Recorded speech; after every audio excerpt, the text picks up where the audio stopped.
alamin tanyare bakare chido idade ko mba fo bamananga no parce que anya fo nazara kan ko banabato ani ma jogile est-ce que kelendo kilonte à quoi da fara jume bakati ko de ma jogile ani banabato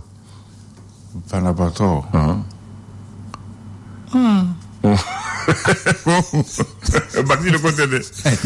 bon banabato ani ma jogile di kelen mais jogile de ma teme be se que nani banay voilà ngafo fa ba fo 6 ans nebe kalalila ni miseli en sogo jeli boro ba fo njogina mais banatenna njogina otewa be continuer nga barafe oui mais no miseli non ni o négliger na mena fo akere totonos ya kan dese banana donc à différencier mi c'est ça banabato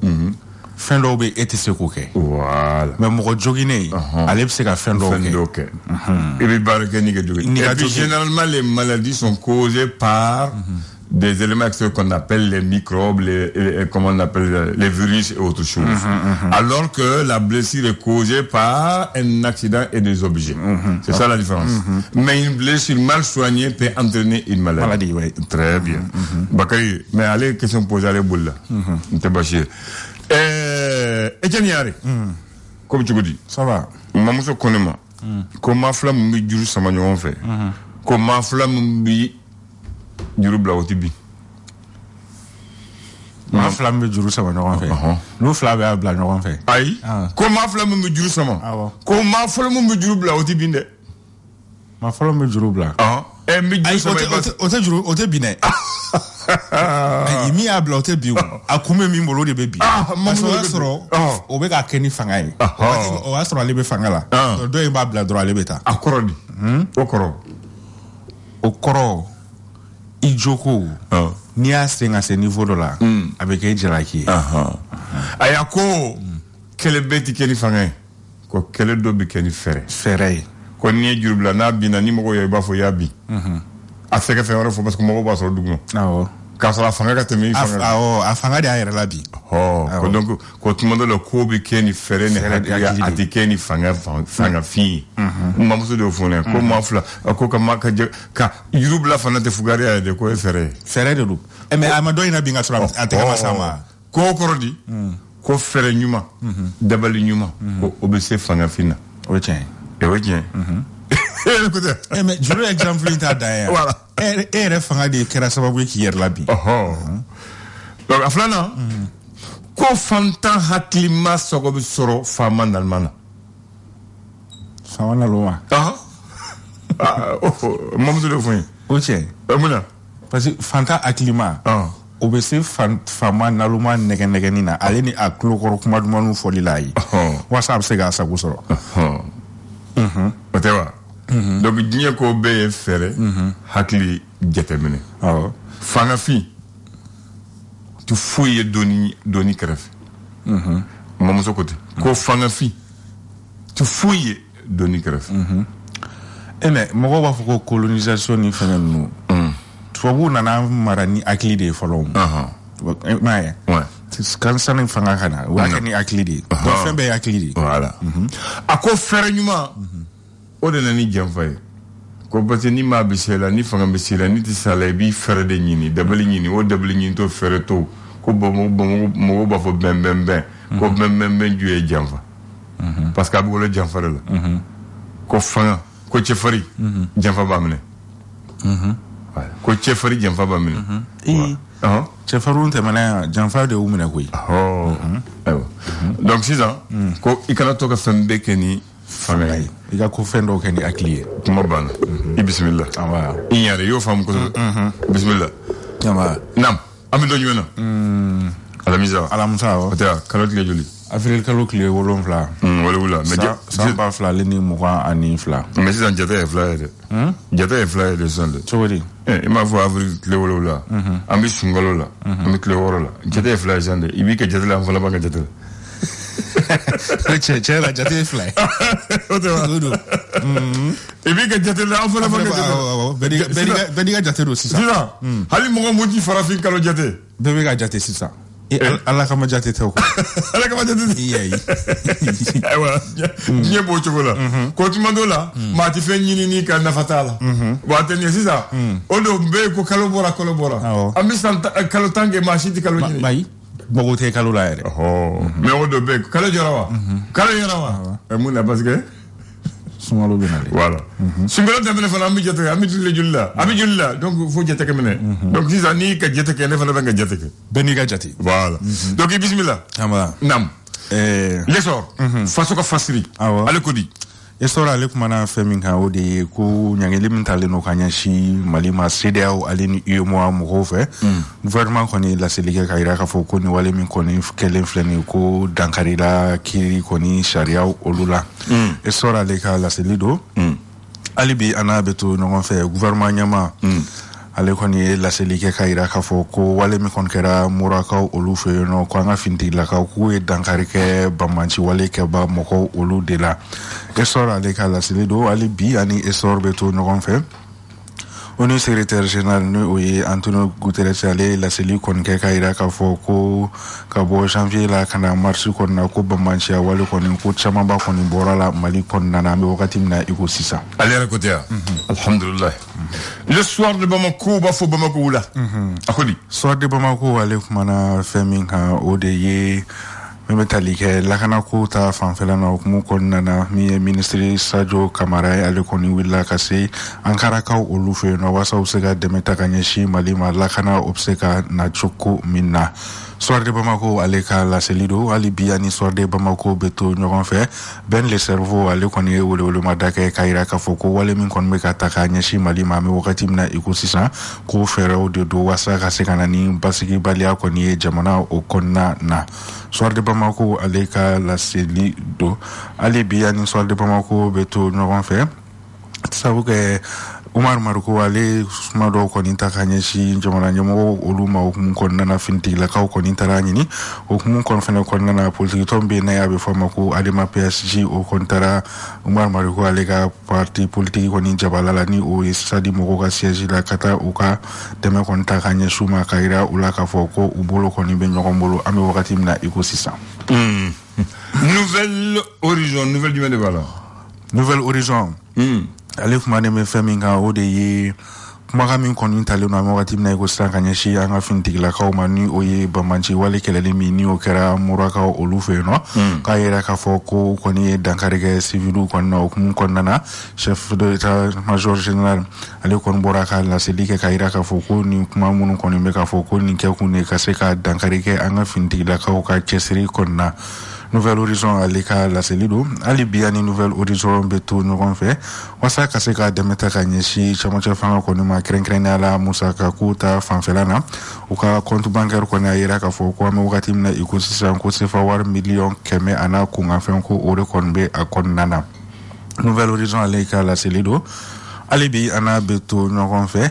min bɛ tali kɛ kulu min be ni ale ɲɛsinen no adamadenw ka hakɛ kɔɲɔw ɲɛnabɔli ma ni o ye Human Rights Watch ye ale laseli kɔni kɛ ka yira ka fɔ ko wale min kɔni kɛra murakaw olu fɛ yen nɔ ko sɛgɛsɛgɛliw kɔni ka ɲi ka kɛ a la a kunnafolidi kɔni kɛra chaîne min kan o de ye TV5 Monde Afrique okumu kɔnɔna na kulu min fɛnɛ sigilen no wasa ka dɛmɛ ta ka ɲɛsin an ka finitigilakaw ma olu ye laseli kɔni kɛ k'u b'a fɛ ni chaîne kofɔlen ko a kɔni ka datugu ka bɔ Mali la ale ni fɛnɛ k'u kɔni bɛna plainte kɔni don ONG kofɔlen ale kama an y'o mɛn n'an tɛmɛna Nouvelle Horizon kan an bi info matin sɛgɛrɛ k'a lajɛ ni ye jɔn ja ye a kan de ne ye jɔn ja ye an ka finitigilakaw ja de bɛ a kan d'accord a yira k'a fɔ ko bamanca wale kɔni ale kɛlɛli hukumu kɔnɔna na an kɔni ka ɲɛmɔgɔw kɔni wulilen no ka se turkikaw olu kɔni ma wasa u bɛ se ka dɛmɛ kɔni ta k'a ɲɛsin Mali ma cogo min na wale kɔni nɔ a yira k'a fɔ ko an bɛ wagati min na i ko sisan fɛn caman kɔni sɔgɔn yɛlɛnen no kɛrɛnkɛrɛnnenya la sogo be o la o do kun kɔnɔna na ɲininkali kɔni tɛnkunen bɛ informateur mɔgɔw fɛ ko ni fɛn minnu sɔngɔ yɛlɛnen filɛ nin ye ko yala a kɔni foti be jɔn de la ɲininkali tɛnkunen no informateur mɔgɔw fɛ a jaabi ye an b'o ɲini k'u ka d'u ma mais bamananw ko an bɛɛ nɔ b'a la an bɛɛ nɔ b'a la l'indépendant ale kumanen bɛ fɛn min kan o de ye ONU secrétaire général ale ka Antonio Guterres oui ale ka rapport do koni ko ka ta janvier kalo la kana février fo mars kalo samba fla ni mugan ani fla ko bamancia wale bisaba ani saba de tara kanyeshi mali finti la kauma mi yɛrɛ kɛra sababu ye ka mɔgɔ binani ani wɔɔrɔ ka olu ni kɔnto ala Antonio Guterres ni ale ka sɛgɛsɛgɛliw kɔni ye indépendant o kɔnɔna na ale bi ani indépendant bɛ to ɲɔgɔn fɛ lakana ko ta fanfɛla la politique tɔn bɛ ni a bɛ fɔ ma ko yɛlɛma ale kɔni yɛrɛ k'a fɔ ko an bɛ wagati min na ko sisan ko lakana kɔni ko a bɛ ka sabati ko kɔni bɛ dɛmɛ ta ka ɲɛsin camancɛ fanga mɔgɔw ma ka sabu kɛ lakana bɛ ka na ale ni fɛnɛ ko an ka baarakɛlaw kɔni bɛ ka segin yɔrɔ kɔrɔ minnu ni u kɔni k'u tɛ se ka taa yen nɔ ka sabu kɛ lakanabaliya ye ko nka sisan k'u bɛ ka segin u ka baarakɛ yɔrɔ olu la ko o kɔni k'u bɛ u fo o la an b'a fɔ taare indépendant ale ka laseli don hali bi ani indépendant bɛ to ɲɔgɔn fɛ yira k'a fɔ maliyɛn minnu ni olu bɛ Niger fo ka taa se Ukraine fɛnɛ ni gɛlɛya kɔni bɛ u kan ko wulikajɔ kɔni kɛra wasa u bɛ se ka segin so cogo min na kunnafoniya yira k'a fɔ ko mɔgɔ 150 olu kɔni sera ka segin Mali kɔni kɔnɔna na indépendant ale ka laseli don indépendant ka laseli o dabiri an b'a kuncɛ ka salo ka dala kɛɲɛ ni le républicain républicain ale kumana fɛn min kan o de ye wale min kɛra murakaw olu fɛ yen nɔ ni a kuma kɔni cayalen don an bɛ wagati min na ko sisan ko dankari kɛra civiliw kɔni na mun kɔnɔna na chef d'état-major général kɔni olu wulila ka laseliw kɔni kɛ ka yira k'a fɔ ko ni wale min kɔni bɛ k'a fɔ ko tiɲɛ tɛ a la républicain ale ka laseli don ale bi ani républicain bɛ to ɲɔgɔn fɛ ka yira k'a fɔ kulu minnu ni olu kɔni sigilen don adamadenw ka hakɛ o sabatili kɔni kama olu kɔni wililen bɛ ko ka sɛgɛsɛgɛli kɔni kɛ wale min kɔni kɛlen don murakaw olu fɛ yen nɔ walasa a ko tiɲɛ o bɛ se ka ɲɛdɔn cogo min na républicain ale ka laseli don an b'o kuncɛ n'o ye n b'a fɔ i ni ce Etienne Ɲare e ka dɔgɔ maaw bɛnna ye mɛ tuma dɔw la ka hakili jigin fɔ ka kokɔrɔlen fɔ a bɛ maa sɔn hakili la an ka jamana Maliba an ka faso tun ka di jamana maraba fana tun bɛ fɛn dɔw kɛ jamana mun b'an mara sisan olu y'o dabila nin bɛɛ b'an ka gɛlɛya la n bɛna o de fɔ ye bi mais an b'a daminɛ fɔlɔ n bɛ question kelen poser ko jamana tigi ko kan jamana tigi wɛrɛ jumɛn de nana Mali la yan k'an ka faso cɛ ci k'a taa tile bi fɛ ka taa fɔ kɔrɔn fɛ mobile la i b'o dɔn jamana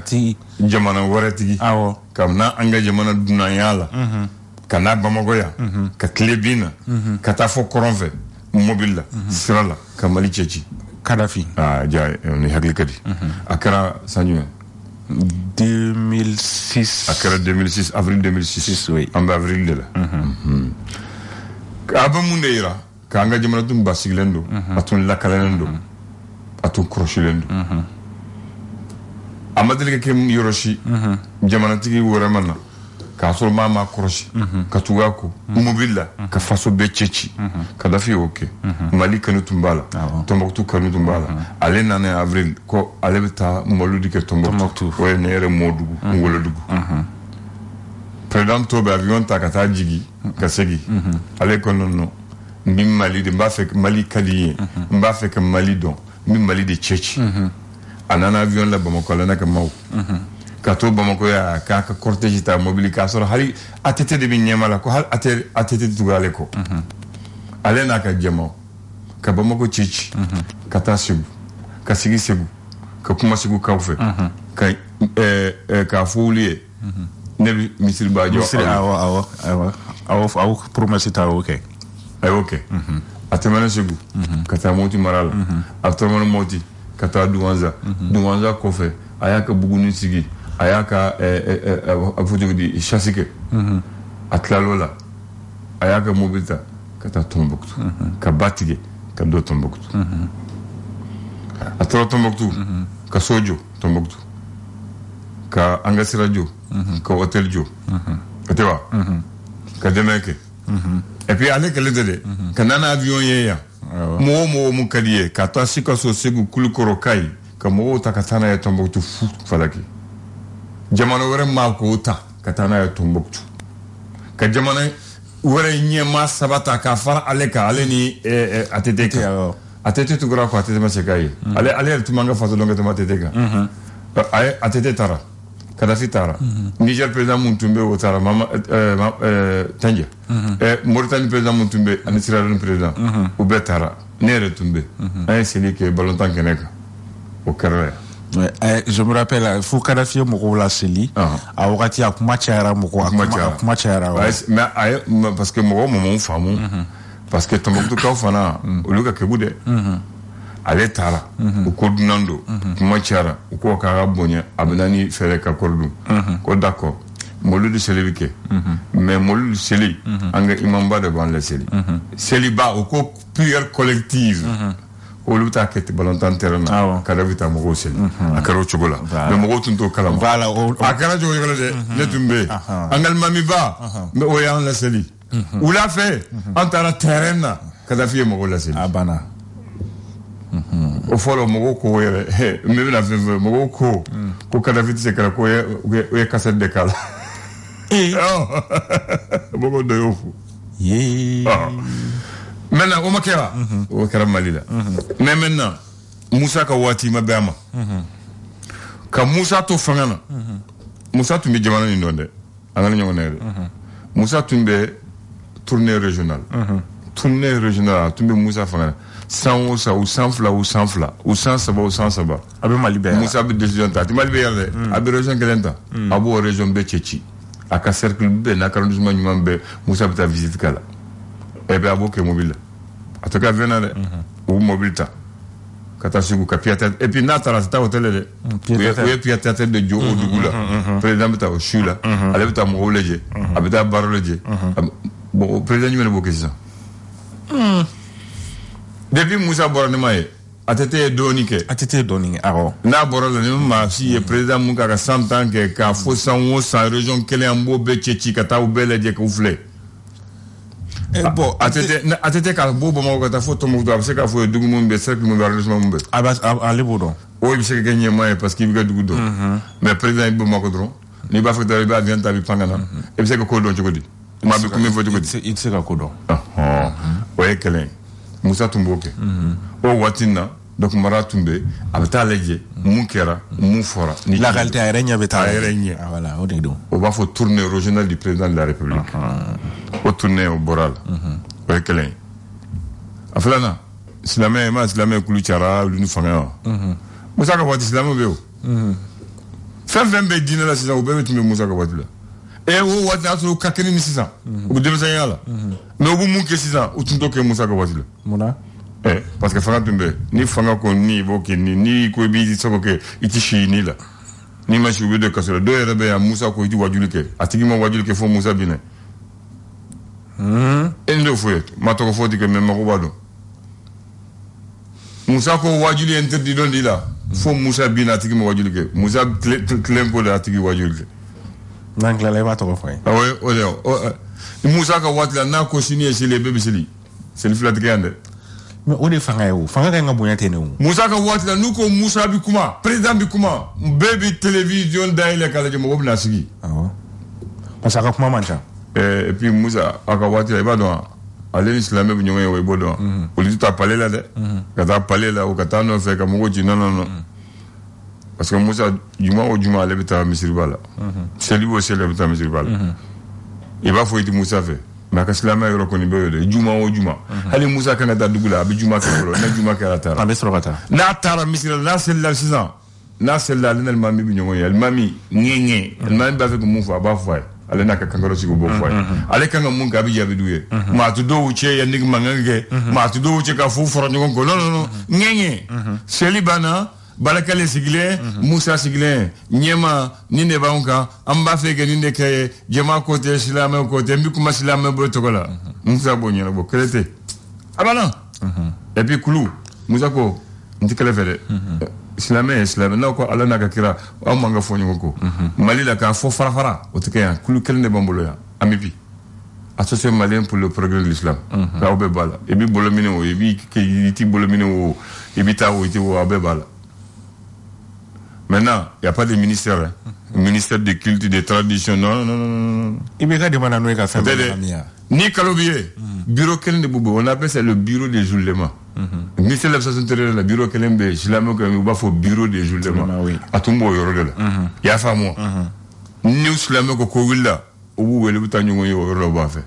ni kalo bi bu wele bu kalo fu kuma bana kele vrete mais si san ko be chana mbulo ko be chana fa ngana gashira président tayala président de dugudo atu dugu sigi jogodo atu du jogodo tuma do la yara dugu yara mu be dugu kele no to do président ta misiri la akata misita na tara do ya tara sare atara seliba no bana abse ganyo bon ni ndi anga jamane fendo be nama sigula jamana titanye fo mo ko do comment we demisi ama benni am ko ni benni be ala ka nyuma boala iniche et puis au fendo timbe kefana ni samia sara kamalen ko re nyongo yale fu bamago o babbe mine jaga ka se ka so wata senege faso senegal ni senebala abse kana fanga bse ko kesisa fiu kambe merci Canal Plus client mandiu kata marsikalu kletani wolonfla la fo ka taa bila kile 30 kelen na aw ka décodeur HD bɔra se favori wa fila la ka kɛ wa kelen dɔrɔn ye ka daminɛ formule access la sunɔlɔba in kɔnɔ aw na se ka blockbuster caman lajɛ série sugu bɛɛ wa farikolo ɲɛnajɛ lajɛ ta bɛ caya ka taa fɛ aw ka nin waati kɛrɛnkɛrɛnni barikamanba in senfɛ chaîne Canal Plus kan aw kana kɔnɔli kɛ tugun a y'an sɔrɔ joona Canal Plus boutique min ka sɔrɔ aw la Canal Plus ka gɛrɛ aw la waati bɛɛ ka taa fɛ. Le flash. Le flash d'information avec la rédaction de Clédou Info.